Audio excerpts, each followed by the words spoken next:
Las más altas autoridades de seguridad del gobierno mexicano se reunieron en Washington con las más altas autoridades del gobierno de Estados Unidos. El saldo parece haber sido más que satisfactorio para México. Y mientras en Washington se hablaba de armas y de fentanilo, del otro lado, en Los Ángeles, el presidente Biden se daba un baño de generosa mexicanidad. How are you? Good. How are you? Take out an order for Bass. So I got everything in here, okay? Everything. Wait. Let me ring you in right now. Do I get a discount? Oh, Public service? public service. Yeah, let me get 50% off. Aw. I mean, right? ¿De veras? 16.45. $45, and the next person that comes in, give it to them free. Yeah? All right. Okay? For $60. I'm gonna keep this one here. I will wait for the next person. All right. Or keep the tip. I'll put it here. $3. 55 Chicken cents. Thank you so quesadilla. much. Junior, All right. see? Thanks, guys. Se podrá decir que estaba en Los Ángeles y que se le antojaron unas quesadillas, pero simbólico, interesante, mientras estaba aquella reunión en Washington, el presidente Biden dándose un baño de mexicanidad. Y de regreso a Washington le preguntaron al secretario de Estado, al señor Blinken, si pensaba terminar o cortar o modificar drásticamente las tareas de coordinación con México, y él dijo, no. In a country where historically the military has been implicated in massacres and egregious human rights abuses, what then is the rationale and the reason to have the military ever more in the streets? Does this give you pause or make you question Mexico's commitment to democracy? Tracy, in response to your first question to me, the answer is no. La respuesta clara es no, seguimos con México. Y dos gestos muy significativos. Hoy el presidente Biden elige ir a comer quesadillas y el secretario de Estado le dice a su prensa, que la colaboración con México está firme.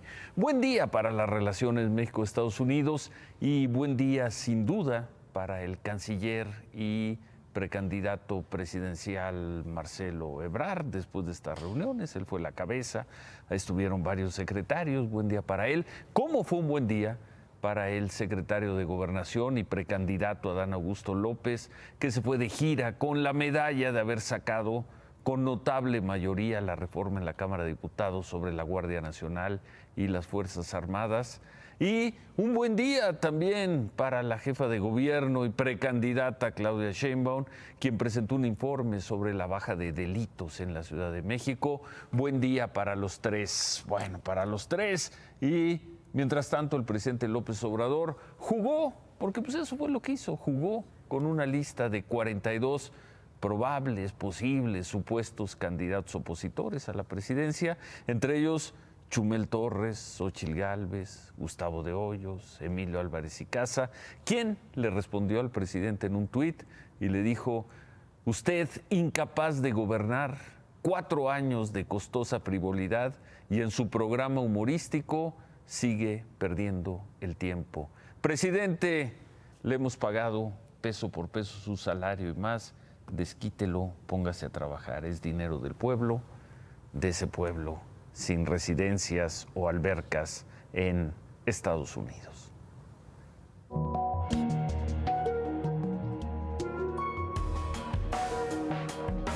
CNN. Bueno, anoche, este es un momento muy significativo para nosotros, para este programa. Anoche vimos cómo a una semana de la masacre de 20 personas en San Miguel Totolapan, en la Sierra de Guerrero, pues las cosas son muy difíciles. No hay gobierno, la gente no está en las calles, no quieren hablar, hay mucho miedo. Persiste el miedo entre las personas. Hoy nuestro equipo de Imagen Noticias, Miriam Moreno, Alberto Araujo, Gonzalo Figueroa, nuestro equipo que estaba reporteando en esa zona, recibió un mensaje contundente de varias voces. Los de un lado, los del otro, amigos, contactos, todos coincidieron, la iglesia, coincidieron, nos dijeron, váyanse de aquí antes de que sea tarde. Las amenazas son para todos, para los que viven ahí y para los que no. Nosotros atendimos la advertencia y nos fuimos. ¿Quién se va a hacer cargo de gobernar San Miguel Totolapan, esa región pobre del país? ¿Qué va a pasar con sus habitantes pobres sometidos por los grupos criminales? Esta es la crónica de Miriam Moreno, Gonzalo Figueroa y Alberto Araujo antes de salir de San Miguel Totolapan.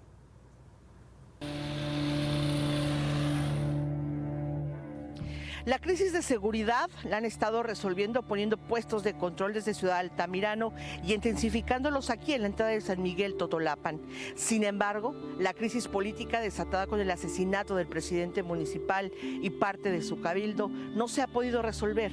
Hasta ahora no ha iniciado el procedimiento y tampoco se ha encontrado a alguien que levante la mano.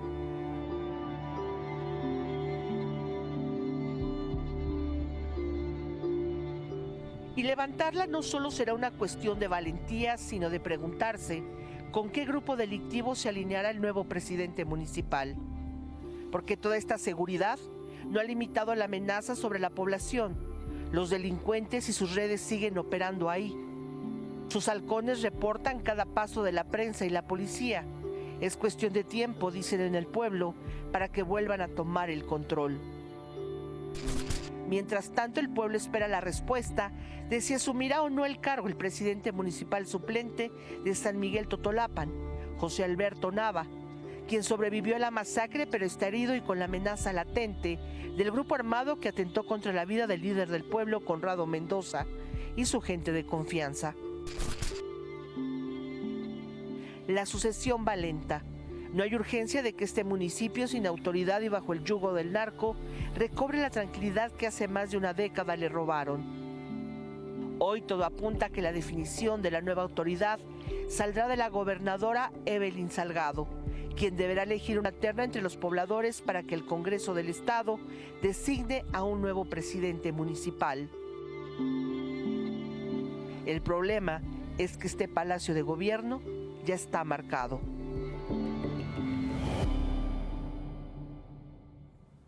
En la Ciudad de México se dice que el país ya cambió. En Palacio Nacional se dice que el país ya cambió. Y vemos estas crónicas como las de Humberto Patiet en Zacatecas hace un año, año y medio. Vemos este trabajo. Nos hubiera gustado poder documentar más.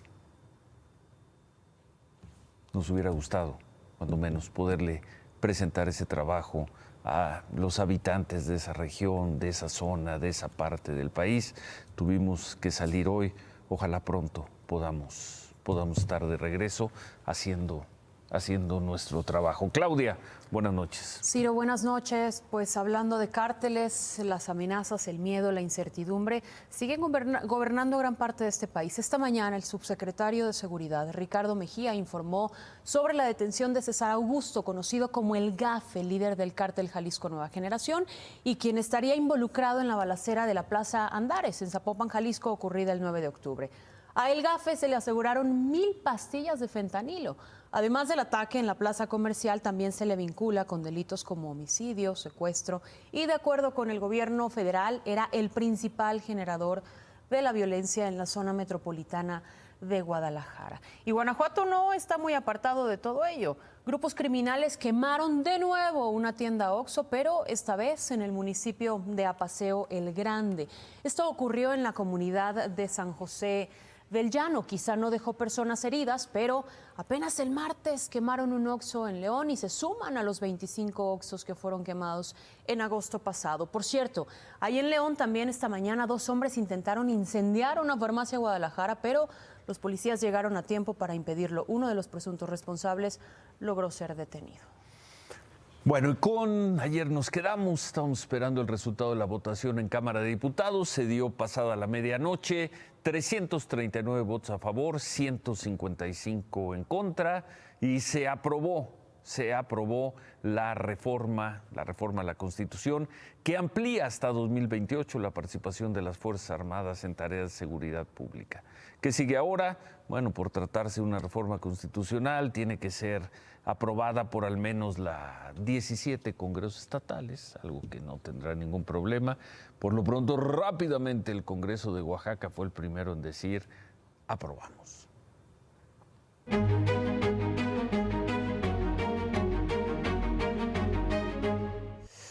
Y anoche veíamos cómo el secretario de Gobernación, Adán Augusto López, había dicho que después del triunfo, porque fue un triunfo para ellos con el tema de las Fuerzas Armadas y la Guardia Nacional, van a ir con todo y van a buscar las alianzas para que se apruebe no solo una reforma política electoral, sino también una reforma eléctrica, aquella que la oposición rechazó en abril de este año.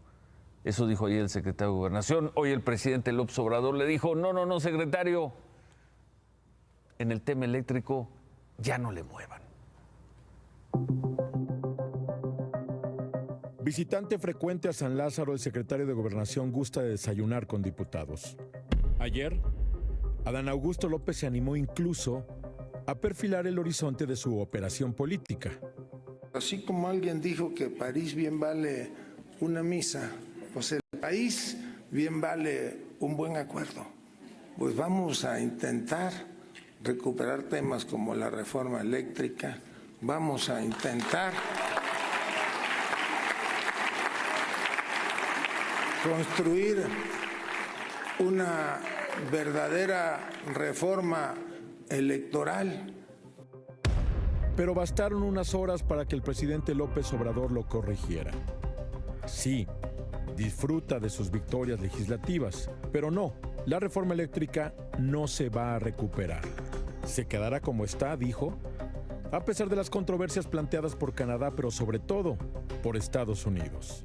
Creo que es suficiente y no es la intención del gobierno de Estados Unidos, me lo expresaron,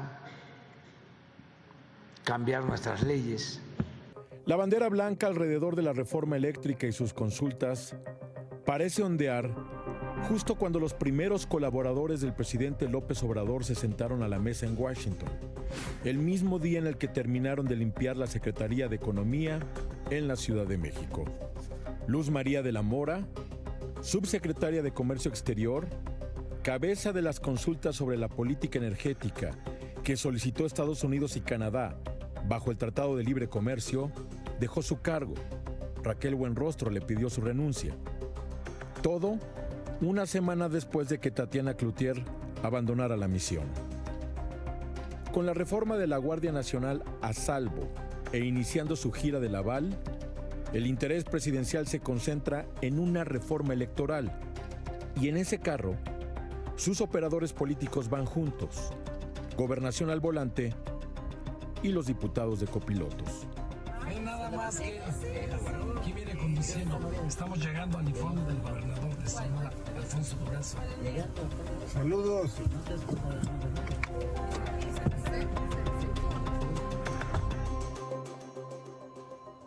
Y que no quede duda ninguna, al volante de todo esto, el secretario de Gobernación, aunque hoy desde la torre de control le dijeron, con el tema eléctrico, secretario, ahí mejor ya no le mueva.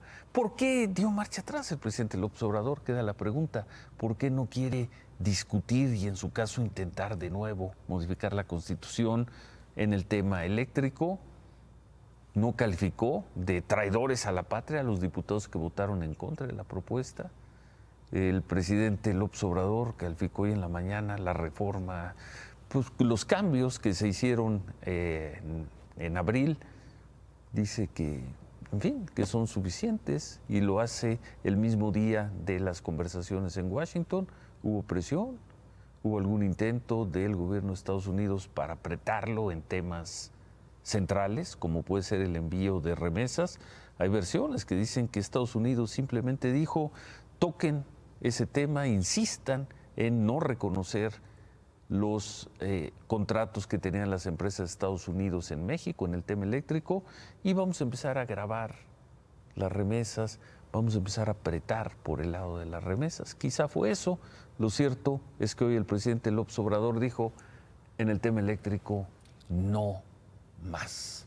El consejero del INE, Lorenzo Córdoba, hizo una crítica a quienes ven la importancia del INE en función de cuánto cuesta cada voto.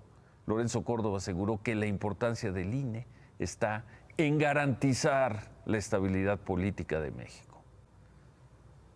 Hoy estamos conociendo un ejercicio de una enorme sofisticación técnica y de grandes implicaciones políticas que permite que en México la gente no se mate en la disputa por el poder político y que la gente valga lo mismo, porque el INE hace eso.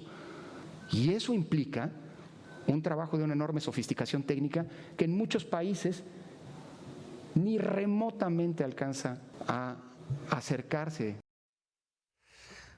Veremos qué ocurre en el tema electoral la próxima semana. Como vimos hace unos momentos, los colaboradores del presidente López Obrador, secretarios de Marina, Defensa, de Seguridad, también estuvo el fiscal y desde luego el canciller Ebrard, estuvieron en Washington, tuvieron una reunión sobre temas de seguridad, funcionarios de primer nivel.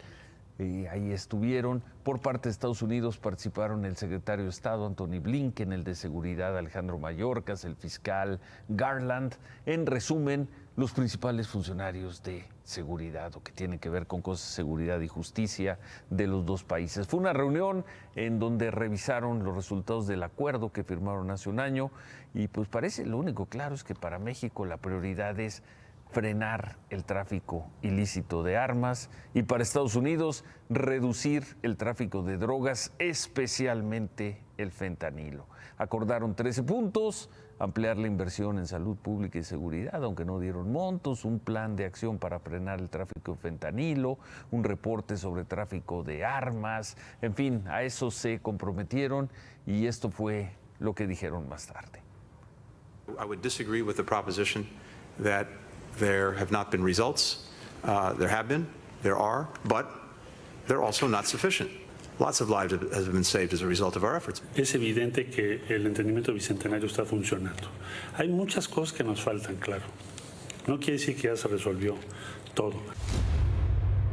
Vaya documento periodístico, es un video de más de 15 minutos. Así vivió la señora Pelosi aquel día terrible para la democracia de Estados Unidos en enero del año pasado. Bueno, y esta mañana aquí en México, la jefa de gobierno de la Ciudad de México, Claudia Sheinbaum, presentó el informe de incidencia delictiva, destacando que de enero a septiembre bajaron los delitos más del 50% comparado con el mismo periodo del 2019. Los delitos que más disminuyeron en este periodo, según la jefa de gobierno, fueron homicidio doloso, robo de vehículos y el robo a casa-habitación, ambos con violencia. Sheinbaum también celebró que las 3 alcaldías que se encontraban entre los 15 municipios más violentos del país bajaron en esta lista y son Iztapalapa, Gustavo Amadero y Cuauhtémoc. El secretario de Seguridad, por su parte, Omar García Harfuch, informó que de enero de 2020 al 10 de octubre del 2022 han detenido a más de 1,800 presuntos delincuentes y desarticulado a 215 células criminales.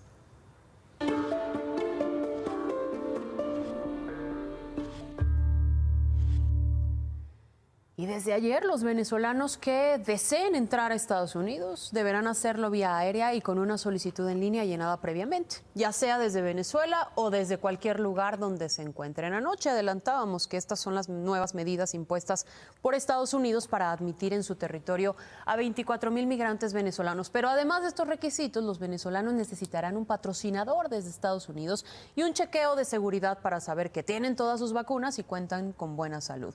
A partir de ese momento, los venezolanos que quieran entrar a Estados Unidos por tierra o nadando serán rechazados y retornados a México. Suerte a los venezolanos que no quieren quedarse en México, pero quizá Por muchos de evidentes ellos razones. van a ser mandados para acá. Gracias, Claudia. Ciro, no me puedo ir. Por lo menos no antes de estas dos cosas. La primera, ayer marcharon unas 8,000 mujeres y exigieron al gobierno de Claudia Sheinbaum reivindicar el papel de las mujeres indígenas con la colocación de una réplica de la escultura de la joven de Amajac, en donde estaba la estatua de Colón en la glorieta del mismo nombre en Paseo de la Reforma. Bueno, hoy la jefa de gobierno dijo que siempre sí, que la réplica de esta estatua, que además fue encontrada en enero del año pasado en el campo de unos agricultores, será colocada en lugar de la famosa antimonumenta de la glorieta de las mujeres que luchan. Es correcto. Que está en el Museo de Antropología e Historia, será una réplica. Y este otro monumento, dijo también, será reubicado en otro espacio de la ciudad, asimismo el de Colón, pero pretendía ser reubicado en un parque en Polanco y al parecer no será. ¿Y dos? Y la segunda, Elena Poniatowska fue invitada a la Feria Internacional del Libro en Monterrey. Y ahí lanzó una dura crítica al gobierno porque dijo no se ha hecho nada por la cultura. Más que desencantada, se dijo sorprendida por el desdeño del presidente López Obrador. Me da tristeza, me duele esta especie de, pues yo soy el que sabe. No, nadie sabe, sabemos todo, lo sabemos entre todos nos amamos entre todos y todos nos equivocamos entre todos. Tiene que abrirse a la crítica, aceptar lo que otros le dicen, aceptar que él se puede equivocar. Elena Poniatowska ha estado cerca del López Obrador muchos años, quiere mucho a Andrés Manuel López Obrador, pero cada vez es más dura en su crítica. Y contrario a eso, sí le aplaudió a la jefa de gobierno su desempeño en la Ciudad de México y dijo que México está preparado para una mujer en el poder. Gracias, Claudia. Gracias, Ciro. Buenas y noches. hablando de Claudia Sheinbaum, hoy llamó la atención verla en una foto con Tatiana Cloutier. Difundió esta foto Claudia Sheinbaum entrando al Palacio del Ayuntamiento con ese texto. Gracias, querida Tatiana, por el amor, por México y por la transformación. Esta imagen se difundió por ahí de las 6 de la tarde, poco después, 3 horas después de que se conociera la salida de Luz María de la Mora de la Subsecretaría de Comercio Exterior. El equipo de Luz María de la Mora está llevando las consultas sobre política energética que solicitaron Estados Unidos y Canadá bajo el tratado comercial, pero pues se fue.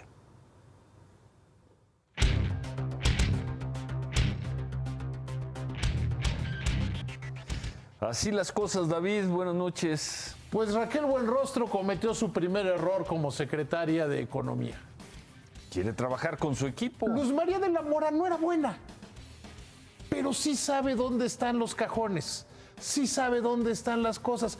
A la mitad de una negociación tan intensa como la que tiene México en el tema eléctrico o la denuncia que tiene México en el tema automotriz, cambias de negociador primero sin correr en la cortesía a los otros de que, oye, te presento al nuevo, la nueva, ya se va. Primero. Segundo, sin saber en qué estado se encuentran las cosas. Por muy inteligente que sea Raquel Buenrostro, que lo es, pues no entiendes cómo está la negociación que se ha venido diciendo en más de 75 días de pláticas en el sector energético. ¿Y cómo está lo del sector automotriz? No lo entiendes en 3 o 4 días. No lo entiendes. En 2 o 3 reuniones. No lo entiendo. Entonces, por lo menos le explicas a la que ya se va, le pides a la que ya se va, oye, ¿y dónde se conecta la luz? ¿Dónde están? ¿Dónde están los expedientes? Una de las cosas que le salió muy bien a este gobierno ya de Peña Nieto fue que, como estaba la negociación cuando gana el presidente López Obrador, dicen vamos a actuar institucionalmente. Conectaron muy bien Ildefonso Guajardo y su equipo con Jesús Seade y su equipo. Sí. Y aquí, en el mismo gobierno, dicen ya cambiamos de negociador. Entonces van a llegar con los de Estados Unidos y Canadá y les van a decir, ¿qué creen? Ya cambiamos de negociador. El otro no se pudo despedir porque... ¿Crees que fue un error? Yo estoy convencido de que fue un error. ¿Y quién va a llegar? No sé. Eso es otro error. Estás a medio de una negociación que hay un gran sentido de urgencia. Pues se va esta y entra o entra esta, o entra el que sea. La jefa de la negociación es Raquel Buenrostro, como lo era Tatiana Cloutier. Sí, pero el que lleva la negociación en el día al día era Luis María de la Mora. O sea, no es el secretario, es de nivel subsecretarios. Y yo creo que es un error. Y no estar nombrando, debería estar nombrado mañana. Tenemos un sentido de urgencia grande. Vamos a decir por qué. 75 días eran de pláticas más o menos para llegar a un acuerdo. Ya se cumplieron. Se cumplen los 75 días y a partir de ese momento, y puede ser mañana o puede ser en un año, Estados Unidos o Canadá, o Estados Unidos y Canadá, pueden decir, ¿qué crees? Siempre sí, vámonos al panel. Vámonos a pleito. Y entonces, ¿con quién les dice, oigan, vamos a seguirnos arreglando, todo tranquilo? No hay hoy una cabeza clara que entienda cómo están las cosas. Se trata de un error, sin duda, de Raquel A ver a Buenrostro. quién nombran, seguramente mañana. Vamos a esperar tantito. Mientras tanto, remátala, David. A Nacho Mier le fue hoy peor que al Puebla ayer en la noche. El presidente no le metió 6 goles, nada más lo mandó a checar su mail. Le dijo que su iniciativa para quedarse con el dinero abandonado en los bancos no iba como debería ser, como él la mandó o como él la pensó. Le fue muy mal al Puebla ayer, pero hoy sí ganó el Cruz Azul, ganaron los Pumas. ¿Qué pasó hoy, Javier? Y las Chivas, Cruz Azul, Pumas y Chivas. Los grandes. Estos desarraigados, impuntuales. Pero de regreso, Ciro, el mejor partido del semestre. Juegazo entre Toluca y Santos. Regresamos con las 7 anotaciones. Algo está muy podrido en la montaña de Guerrero, donde, recordarán, hace 8 días masacraron a 20 personas. Y hoy nosotros vivimos lo que hace tiempo no vivíamos. Todas las voces del lugar, las que están cerca de la autoridad y las que están lejos de ella. También la iglesia, los lugareños, todos le dijeron a nuestro equipo, váyanse de aquí, váyanse de San Miguel, váyanse antes de que sea tarde y les pase algo. Y nos fuimos. Hoy, jueves 13 de octubre de 2022, en un punto del estado de Guerrero, en un punto del territorio mexicano, un punto hoy sin gobierno, prendido a los patrullajes militares. Militares que en unas semanas o meses se van a tener que ir de ahí, dejando a los pobladores literalmente a su suerte. Qué tristeza, qué desgracia, que haya lugares así en el país. No es la película Noche de Fuego, aunque el escenario y la trama se parezcan tanto. Es un noticiero de televisión, es la brutal realidad. Un abrazo a Miriam, a Gonzalo, a Alberto. Un abrazo a los tres. Se quedan con ¿Qué importa? Gracias, buenas noches. Ánimo.